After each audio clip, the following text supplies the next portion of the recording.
On today's show, it's a new year and we're giving the Yankees players resolutions for 2023. Plus, Brian Sabean returns to the Yankees in a new position.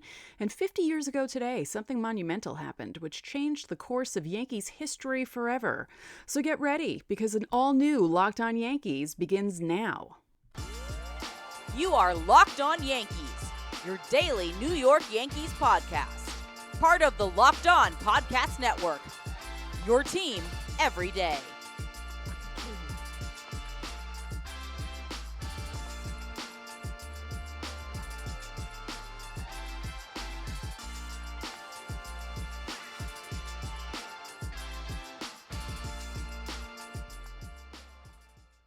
Happy New Year, Yankees fans, and happy Tuesday. Welcome to Locked On Yankees, which is part of the Locked On Podcast Network, your team every day. I'm your host, Stacey. If you're new around here, I'm a baseball writer turned podcast host, and I've been hosting this show since 2018. It's been a long time. I'd like to thank you for making Locked On Yankees your first listen every day. We're free and available on all platforms, including Apple, Odyssey, Spotify, and Stitcher. You can watch and subscribe to us on YouTube. Also hit the thumbs up button to like our videos and the bell so you're notified as soon as our videos go live. So I hope you all had a lovely new year and, safe and healthy, and you were with family and or friends and had a nice time. I actually left my house. I know, can't believe it. And found out that my friend's 12-year-old daughter is subscribed to Locked On Yankees on YouTube. So, Abby, thank you for that. I appreciate it. So, it is a new year, and we're talking New Year's resolutions. Now, I've made a few for myself, and I've already screwed up. We're 3 days in, and I already screwed up. So, I did keep one out of the 3. And I still have time to implement them. I just didn't implement them right away. It's not a total failure, so I came up with some resolutions that I think the Yankees organization and some of their players should make. Not every player is going to be highlighted, just the important names. No offense to some of the other guys, but you'll appreciate this. Now I'm going to be looking at this on my phone if you're watching on YouTube because it's just hard for me to go from. Yeah. Okay. I didn't include everyone. I apologize. I included enough, and they're perfect resolutions for these guys, I think. Garrett Cole should resolve not to give up so many damn home runs in 2023 because 33. Yikes. Aaron Judge should resolve to turn the home plate umpire into a pretzel every time he calls the low strike on him in a big spot, or frankly in any spot, because the man has been in the league for 6 years. Learn his strike zone already. Nestor Cortez should resolve never, ever to shave his mustache. That thing is magic. It cannot go away. I also kind of would want some of the Yankees to resolve to grow a mustache. Obviously, the guys who can grow a mustache and can do it quickly, where that awkward phase, I don't want to say the name of the phase, but you all know what I'm talking about. That really awkward phase that guys have when they're growing a mustache. If that phase only lasts a few days because your facial hair grows very fast, grow a mustache. If you're one of those guys where it takes you like a month, don't do it. Remember when the Yankees were all trying to grow mustaches? Which year was that? 2013 or 14? And they all looked really silly. I mean, Brett Gardner was trying to grow a mustache, for the love of God. Don't do that. So yeah, anyone who can grow a mustache, I think you should. It might actually help you. Giancarlo Stanton should resolve to hit more dingers. I know that 31 is cool, but 40 could be cooler. And if he could hit them in the same games as Judge, that could be really cool too, because it's always fun to watch those guys hit bombs. I mean, it's fun to watch anyone hit bombs, but I think that they should resolve to hit bombs together. Luis Severino should resolve to keep jawing with Alek Manoah. Garrett Cole can do the same because we need some fiery rivalries back in the AL East. And Toronto is doing everything they possibly can to try and be a rival with the Yankees, and they're talking smack. And I think it could be fun if the Yankees actually did it back. So let's resolve to make things a little exciting in the AL East. Since we're not seeing as many games against AL East opponents, it's fun to have a team to dislike, right? And I'm kind of sick of disliking the Red Sox. I'm definitely sick of disliking the Astros. Let's get some new blood. Let's get another team that the Yankees don't like. I mean, not the players. It's not the same. And I've mentioned this so many times. It's not the same. It's not like the 70s when these guys wanted to knock each other's heads off. But it could be fun. Some jawing between the teams. Yeah, let's do it. Anthony Rizzo should resolve to round the bases while making gestures like a proper Italian. I do it, and I'm only a quarter Italian. Come on, Tony, let's do it. Aaron Boone should resolve not to make so many in-game managing blunders should the Yankees make the playoffs in 2023. Yeah, I mean, I would prefer him to not do that also during the regular season, but it seems to really bite the Yankees in the rear end when he does it during the playoffs, as we found out in 2022. Jose Trevino should resolve to keep doing what he's doing. Maybe pick up the offense a bit because it fell off after the All-Star game, but it's nice to have a catcher who can play defense.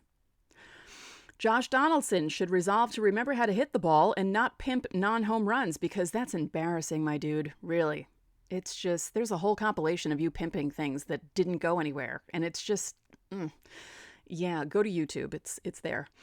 Isaiah Kiner-Falefa should resolve not to double pump every time he throws a ball to first base. But the Yankees should also resolve not to start him at shortstop. Give the kids a chance, which brings me to another resolution. Oswald Peraza and Anthony Volpe should resolve to show up to spring training hungry and ready to steal shortstop from IKF and give the Yankees no choice but to park IKF on the bench. He'd be fine as a bench player, but please stop starting him. Aaron Hicks should resolve to learn how to catch the ball and not stare at it while the other team scores. Harrison Bader should resolve to keep being cool. I like that dude. I'm excited for an entire season of Harrison Bader running around the bases, catching the ball like a real center fielder, and just doing really cool things in the outfield. Yeah, I'm excited for that. Gleyber Torres should resolve to be more consistent at the plate because when he's good, he's really fun to watch, and he helps the offense. When he's going good, I don't like that phrase, but you know what I mean. The rest of the offense is going good. Carlos Rodon should resolve to have an excellent first year in pinstripes. That seems like a good one. DJ LeMahieu should resolve to be healthy this year. I know he really can't help it, and some of these injuries are flukes, but the offense needs you, David John. They really do. Clay Holmes should resolve to pitch like the first half of 2022 Clay Holmes for the entirety of 2023. Wandy Peralta should pitch as he pitched in the 2022 postseason. Frankie Montas should resolve to pitch as he did in 2021 when he was 13-9 with a 3.37 ERA. I'd take that from a number 5 starter because at this point he'd be the number 5 starter. Yes, please.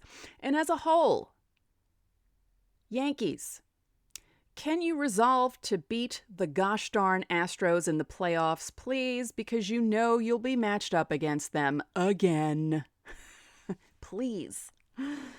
So those are the resolutions. I know I forgot some guys, but I figured I'd do key guys, and there you go. So in a moment, an old friend returns to the Yankees in an interesting move. I was kind of shocked when it happened. But first, BetOnline.net is your number one source for sports betting info, stats, news, and analysis. Get the latest odds and trends for every professional and amateur league out there. From pro football to college bowl season to basketball, we've got it all at BetOnline.net. Giants are going to the playoffs.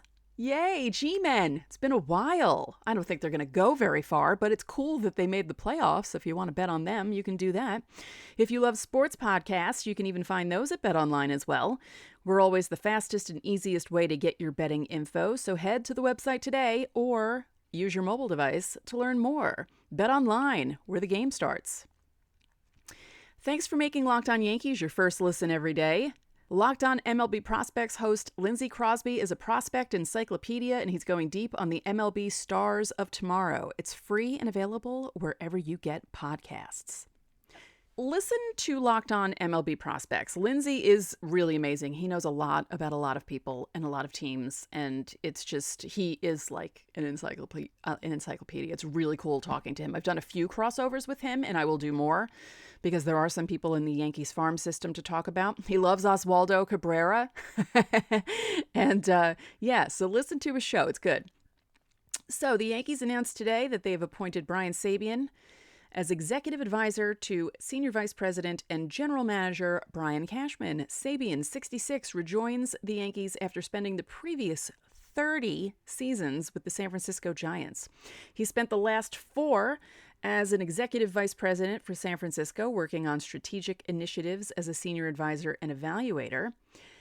Prior to that, he served as the executive vice president of baseball operations from 2015 to 2018, and he was the Giants' senior vice president and general manager from 1996 to 2015.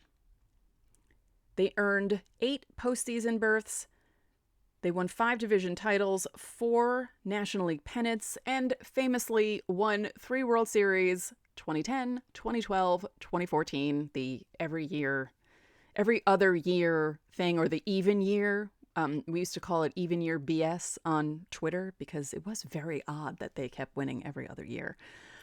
So Sabean began his tenure with San Francisco in 1993 as assistant to the general manager and vice president of scouting player personnel. And then he spent the 95 season as senior vice president of player personnel before being promoted to general manager in 1996. Now, he spent 8 seasons with the Yankees prior to going to the Giants.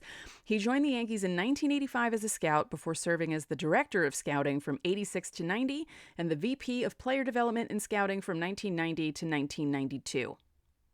Think of those years, because we're going to be talking about those years in segment 3, which gives you a tease as to what I'm going to be discussing in the next segment.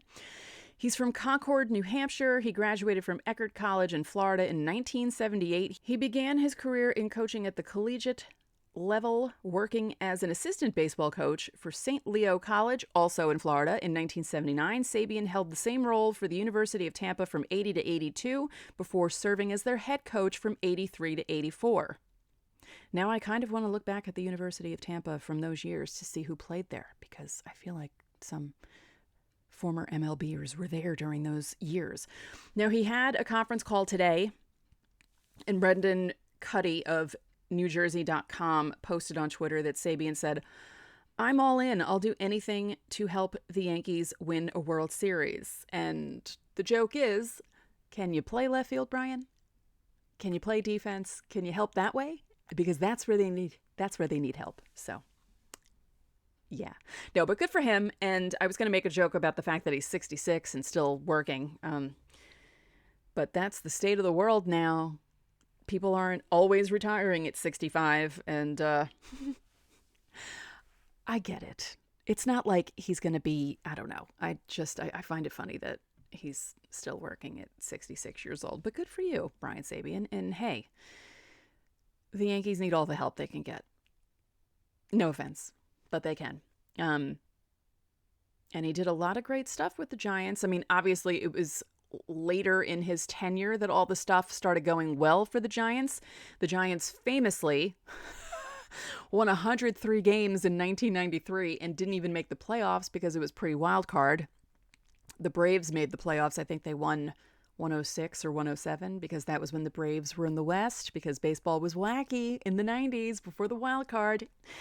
So good for Brian Sabean, good for the Yankees, should be a good thing for everyone involved. So in a moment, we are looking back at 50 years ago today when the Yankees' trajectory changed forever. Ooh, but first, looking for a delicious treat but don't want all the fat and calories? Well, you got to try a Built Bar. We just got through the holidays, and I know my goal is to eat a little healthier this year because COVID knocked me out for the last 4 months of the year. I wasn't working out as much, and yeah, I need to be healthier. And Built is going to help me and help you be healthier in the new year. And they're not just healthy, they taste good.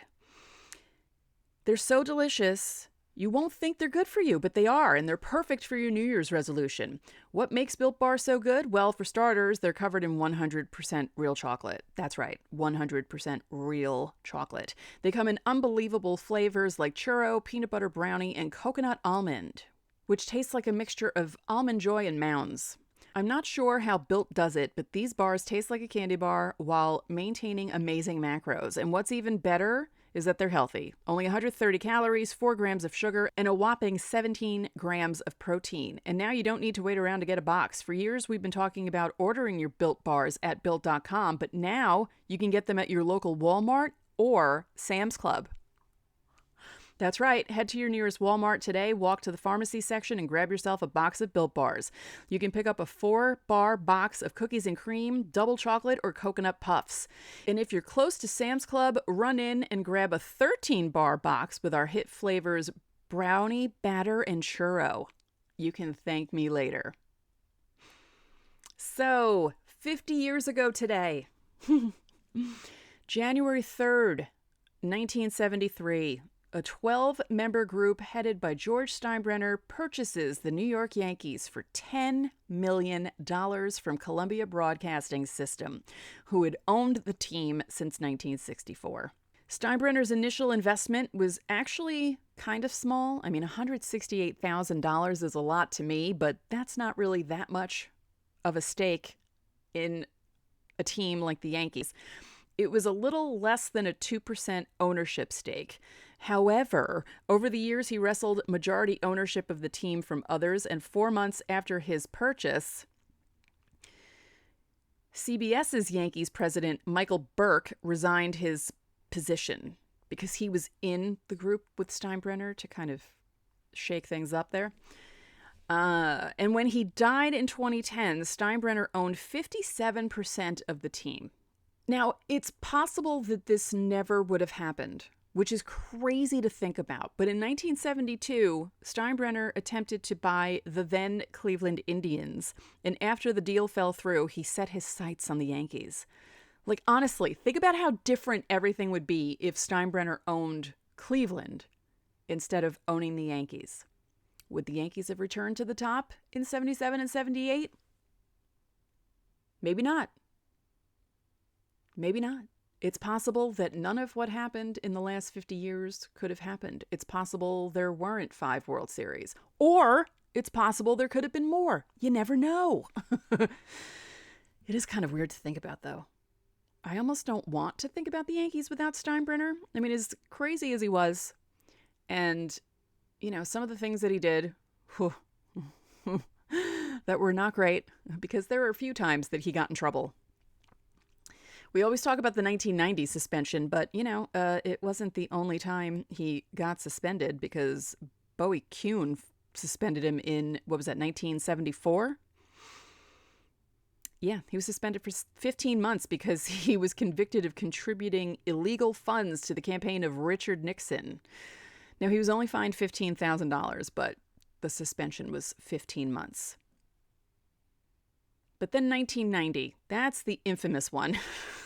Let's talk about this. Winfield sued the Yankees for $300,000 after Steinbrenner failed to contribute money he had promised to the Dave Winfield Foundation. A battle was on between the player and the owner. So there was a feud between the two of them, and while it was at its peak, Steinbrenner hired a man to dig up dirt on Winfield in the hopes that it could ruin him. But what happened was, it all fell apart for Steinbrenner. And Fay Vincent, the commissioner of baseball at the time, had to suspend Steinbrenner in July of 1990. Now, I've mentioned 1990 over and over and over and over again because it was such a bad year for the Yankees. They were awful on the field. You had all the crazy stuff going on with Steinbrenner. But Steinbrenner getting suspended for those years really helped the Yankees develop what became the dynasty in the mid to late 90s. And even going into the 2000s. I know things didn't work out the way we wanted them to work out in the 2000s, but some of those guys were still there. And, you know, if Steinbrenner hadn't been suspended, they would not have been. There would have been, I mean, he already wanted to trade some of the guys away that you know and love from that dynasty, and he had to be talked out of it. Cooler heads prevailed, thank God. So yeah, 50 years ago today, George Steinbrenner is part of the group to buy the Yankees. It's crazy to think about. Also, 40 years ago today, not that this has to do with the Yankees, but Plinko debuted on The Price is Right. I kind of remember. Yeah. I remember watching The Price. I would watch The Price is Right when I was home sick from school. And I mean, didn't we all do that in the 80s? I think The Price is Right was one of those shows that you had to watch when you were a kid. It was almost like a rite of passage to watch The Price is Right. So yeah, January 3rd is a big day. So, Brian Sabean back with the Yankees, working with Brian Cashman. Maybe some of his magic from the even year stuff with the San Francisco Giants will rub off on the Yankees, maybe. We'll see. I gave some of the Yankees some resolutions. Maybe they can stick to them, maybe not. And it's been 50 years since Steinbrenner bought the Yankees, or, was part of the group that bought the Yankees. And yeah, that changed history forever. Turned them into the evil empire. There were some, the Bronx Zoo, all that stuff in the 70s. I mean, as cool as it was for them to make the ALCS in 76, although they got swept, and then win the championship in 77 and 78, there were some crazy things happening. Wouldn't it be great if the 2023 and 2024 Yankees won back-to-back after getting swept in the ALCS? Let's manifest. Let's manifest that. That'd be great. Let's do that. So coming up this week, we'll be looking at games from the past, which should be fun. Totally random, like I did last week, because that's a lot of fun looking at random games. You see random lineups, you see random guys, and then in some cases, like the one game I did where the Yankees were playing Baltimore, you remember the entire team. You remember some of the guys specifically for being pains in the butt, and it's fun. It's fun. So that's it for this episode of Locked On Yankees, which is part of the Locked On Podcast Network, your team every day. Remember, you can listen on every podcasting platform available. You can watch and subscribe to us on YouTube. Again, hit the thumbs up button, comment on YouTube, and click the bell so you know when our videos go up. And thank you for making Locked On Yankees your first listen every day. Now make your second listen Locked On MLB Prospects. Again, host Lindsey Crosby is a prospect encyclopedia, and he's going deep on the MLB stars of tomorrow. It's free and available wherever you get your podcasts. Oh, and one more thing. I will take the rubber band off. We are going to be looking at these cards at some point this week. I will put it up on YouTube. As a reminder for you guys, we're doing a live show. We're going to discuss these. It's going to be a bonus YouTube show. So stay tuned for that. Enjoy your Tuesday, and I will talk to you all tomorrow.